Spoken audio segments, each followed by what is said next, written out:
From screaming engines and melting metal splits, seconds turn into infernos no driver can outrun.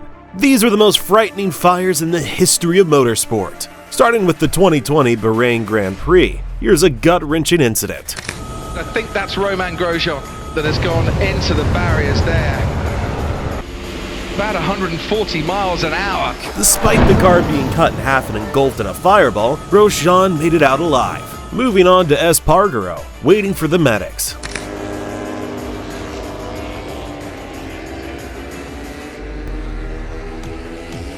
You bet he's feeling the heat. This driver paid attention to fire safety basics.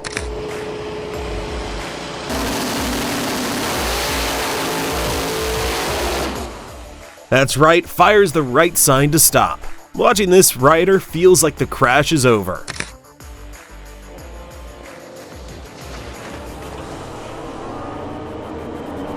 But he's experienced what dinosaurs probably saw before extinction. Is that fire marshals or just a bunch of spectators? The race being stopped, obviously.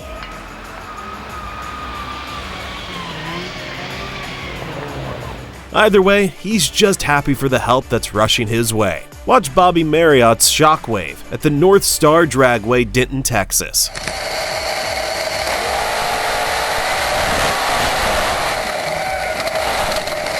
He was reportedly knocked out but made it out okay after a few seconds. Here it seems like the rider himself got the fire under control.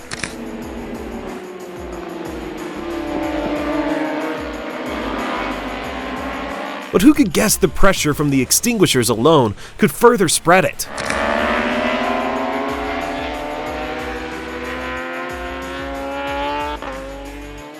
Yup, that bike is toast. Very common in the world of high-stakes motorsports, but check this out. Gonna be 3. Whoa, big fire from Paul Lee. Lee's car erupts in flames as he goes across the racetrack, and now he's in front of JR. A burning one that lost control and cuts in front of another equally dangerous one. You don't see that every day. Trigger warning, this one looks like the car ran into an IED. Then something happened that I have never seen before in all my years of covering drag racing. One of the fire bottles exploded. It was just an engine explosion though, but a powerful one. Quartararo and Dovizioso should be thankful for getting to walk away from this one. Just look.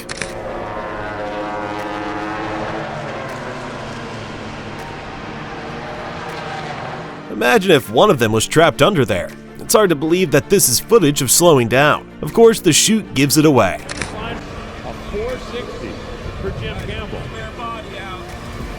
But for Tim Wilkinson, a win light. Imagine the temperature on those rotors. Now talk about starting a fire. Oh, Hall's going to give it a go. He takes out the 330-foot cone, and John Hall. Everybody hang tight there. No one could figure out who was at fault here in the haze. Moving on, this guy's upper body strength finally paid off.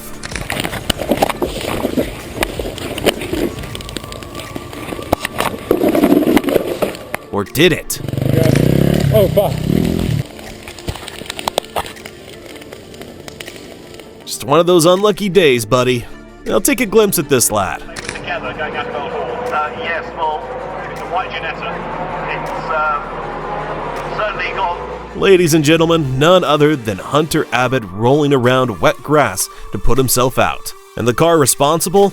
And he shoved in there. Stones has gone off, coming across Cascades. Got another car that's had an accident coming, I'm afraid, the same place as Denton. So. None other than the Netta G50. Only ablaze and melting. The next one is in Alton Park, but don't mistake it for a barbecue.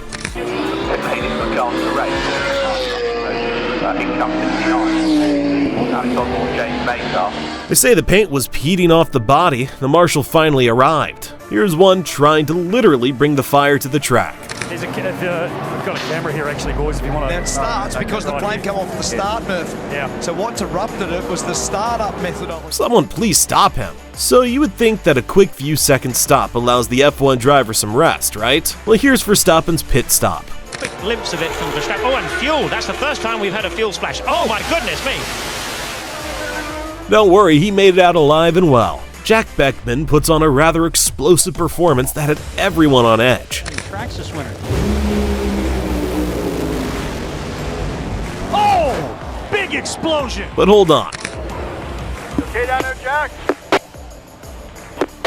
I'm good. As unbelievable as it may seem, the radio communication was very relieving for everyone listening. Straight from the Texas Motor Speedway, this is Harrison Burton on an average day. Pit road, right where they put fuel in. Drop it down, roll forward. Drop it down, roll forward. Drop it down, roll. Wheel not. Kudos to Burton here. Even the radio team knew he could really handle it. No one of those days when everything goes wrong and you just can get by? The immediate response of the mechanics ensures the flames are put out in seconds. Bruni gets out, he's safe. Yep, and the team almost got in on the action too. Some of the fumes and is struggling for breath. The team have had a lucky escape. Phew. Stanton Barrett can be seen here trying to steer his way to safety. If you spin on one of these straightaways, if you don't get caught in the outside wall, the inside wall will get you. You see here, 15 car has a fire under the hood. Bet things got pretty heated in that cockpit before he made it through. You are not safe from fire even if you're in a Ferrari.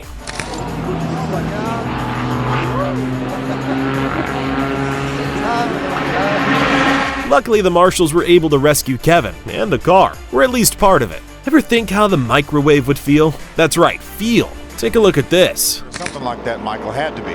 Look at all the fire inside that cockpit. And then he hit the wall on top of all that, Phil. Surviving this makes Brent Raymer one of the luckiest men alive. This is Jordan Anderson becoming an obstacle for drivers mid-race at Talladega. Anderson. We talked about Jordan being in the field, and man, there is a lot of fire. Although he went into the wall while slowing down, he's lucky no one else T-boned him on track. Now this may seem like these poor guys are fighting off a swarm of bees.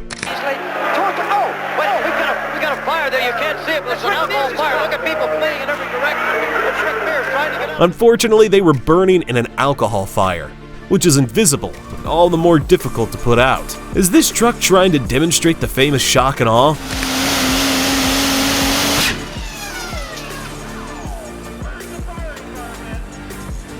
Oof, ouch, that's gotta be expensive. Now here's what happens when the engine is blowing oil into the turbos.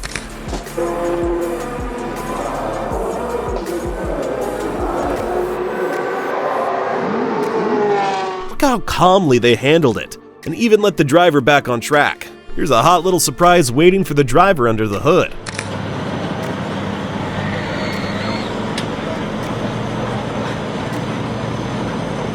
With a big engine like that, I don't think it should be trusted even if the fire dies. This POV almost makes you feel the heat.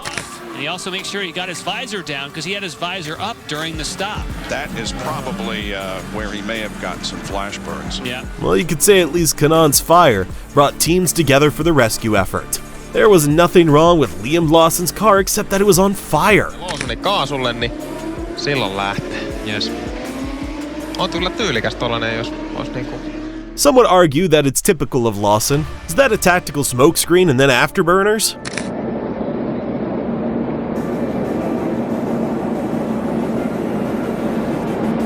Seems like this driver really wanted to join the armed forces. Now he's fast, but I'm not sure Daniel Suarez is fast enough to light himself on fire on track. Because there was a pretty scary moment in his Coca-Cola Zero Chevrolet. Take a look at this. This is the 99 returning to pit road after his original pit stop. But thankfully this happened right before he entered the pit lane. Which one of these had your heart racing? Let us know in the comments down below.